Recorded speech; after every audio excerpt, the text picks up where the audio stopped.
Bihar board matric exam 2025, जी हाँ, matric का exam 2025 वाला वो शुरू होने जा रहा है 17 फरवरी से लेकर के 25 फरवरी तक। और इसके लिए 3 नए नोटिफिकेशन बिहार बोर्ड ने जारी किए हैं, जिनको जानना, उनको फॉलो करना हर एक छात्र के लिए बेहद जरूरी है।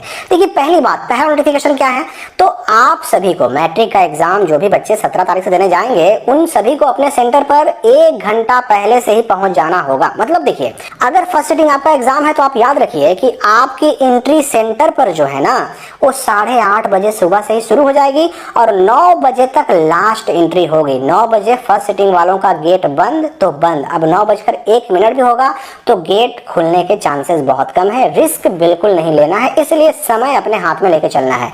मतलब ये हुआ कि 8:30 बजे से लेकर के 9 बजे तक आपको हर हाल में सेंटर के अंदर प्रवेश कर जाना है फर्स्ट सिटिंग में।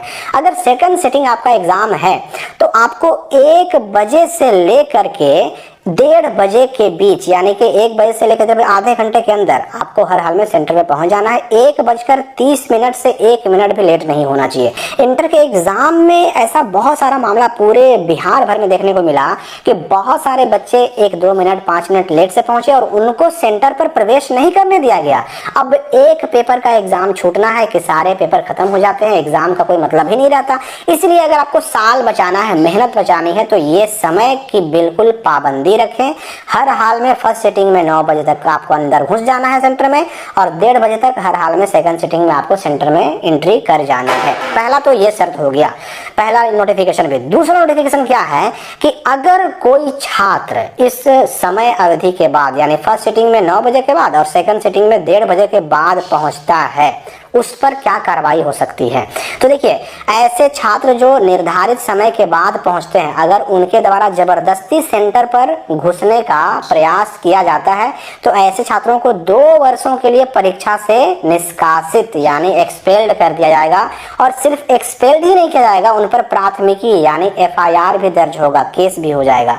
और ऐसे परीक्षार्थी को परीक्षा में बैठने की अगर अनुमति कोई केंद्राधीक्षक देते हैं, सेंटर के CS देते हैं, तो उनको भी उनकी नौकरी से निलंबित करने की कार्रवाई और उन पर भी कानूनी कार्रवाई की जा सकती है। मतलब साफ है कि अगर आपको लेट हो गया तो फिर छोड़ दीजिए एग्जाम। हाँ, आप रिक्वेस्ट कर सकते हैं, आप अंदर घुसने के लिए रिक्वेस्ट कर सकते हैं, लेकिन अगर रिक्वेस्ट करने के बाद भी आपको सेंटर के अंदर जाने नहीं दिया गया तो किसी भी हाल में जबरदस्ती नहीं करना है गेट पर, और ना ही आपको 4 दीवारी यानी बाउंड्री कूदने का प्रयास करना है। ये सारे काम जो है ना, क्रिमिनल ट्रेसपास माने जाएंगे, अवैध माने जाएंगे, क्राइम माने जाएंगे और ऐसे कामों की वजह से बिल्कुल आप पर FIR हो सकती है।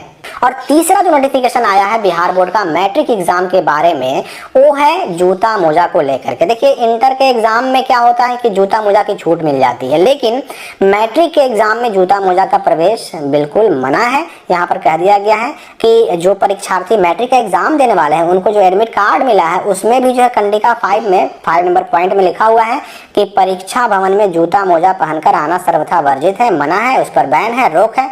नहीं तो फिर आपको परीक्षा भवन में प्रवेश की अनुमति नहीं मिलेगी। और अभी के वर्तमान परिदृश्य में, वर्तमान जो अभी ठंड की स्थिति है तो काफी हद तक कम हो चुकी है, इसलिए सभी को, सभी संबंधित में टीचर भी आ गए, आपके गार्जियन भी आ गए, स्टूडेंट भी आ गए, सब आ गए, तो सभी को ये निर्देश दिया जाता है कि कंडिका 2 में वर्णित प्रावधान में कोई बदलाव नहीं किया गया है। मतलब जूता मोजा बैन तो बैन, रोक तो रोक। इसलिए परीक्षार्थियों को जूता मोजा पहनकर किसी भी हाल में परीक्षा में प्रवेश करना पूर्णतः वर्जित है। अगर आप जूता मोजा पहनकर जाते भी हैं तो आपको सेंटर के बाहर निकालना पड़ सकता है, नंगे पैर चलना पड़ सकता है, इस बात का आपको ध्यान रखना पड़ेगा। अच्छा, मैं बता दूं यहाँ पर कि एग्जामिनेशन में क्या क्या अलाउ है, क्या क्या नहीं अलाउ है, उसको लेकर के अगर मैं बात करूं तो देखिए, पेन पेंसिल आपका अलाउ है। इसके अलावा आपका एडमिट कार्ड और एक कोई ID कार्ड जिस पर फोटो लगा हुआ हो, ये आपसे मांगा जा सकता है। इसके अलावा सारी चीजों पर रोक होती है, लेकिन अलग अलग सेंटर का अलग अलग मामला होता है। तो हो सकता है कोई सेंटर किसी चीज की छूट दे दे तो कोई अलग सेंटर, दूसरा सेंटर किसी चीज की छूट ना भी दे, ये सेंटर पर भी डिपेंड करता है। लेकिन पेन पेंसिल, एडमिट कार्ड और कोई ID कार्ड, इन सब के अलावा सारी चीजों पर रोक होती है। पैसे वगैरह लेके जा सकते हैं, क्योंकि पैसा भाई लेके जाना जरूरी होता है। चाबी वगैरह पर रोक नहीं होती है। पानी का बोतल, ये सेंटर पर डिपेंड करता है। घड़ी की बात करें तो भाई घड़ी सब पर रोक है। सुई वाली हो, डिजिटल हो, स्मार्ट वॉच हो, कोई भी घड़ी रोक होती है। मैट्रिक के परीक्षार्थियों को इन तीनों चीजों पर ध्यान भी रखना है, इनको फॉलो भी करना है, क्योंकि एक भी नियम आप फॉलो नहीं करते हैं तो आपका 2 साल तो बर्बाद हो गई होगा, FIR तक हो सकती है, फ्यूचर बिल्कुल बर्बाद हो सकता है। इसलिए इन बातों का ध्यान रखें। हम मिलेंगे अगली वीडियो में नए अपडेट के साथ।